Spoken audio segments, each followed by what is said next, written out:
Hello, I'm Stuart. Before we start, we want to share that this video uses AI for graphics and voice, but all the information is manually researched by our team.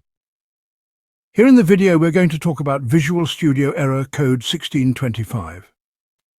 The error reads, "Access is denied. This installation is prohibited by system policy."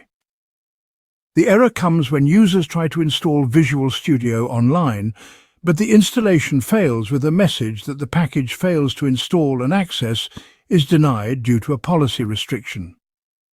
According to the reports, this error is caused by a revoked certificate or a software restriction policy that blocks the installer. It may also happen if antivirus or security software interferes with the setup. The first thing we suggest is to remove any revoked certificates.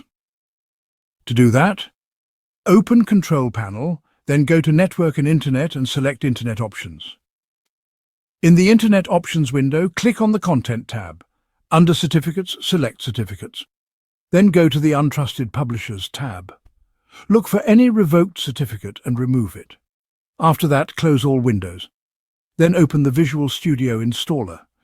And next to your installed version, click on the three dots and select Repair.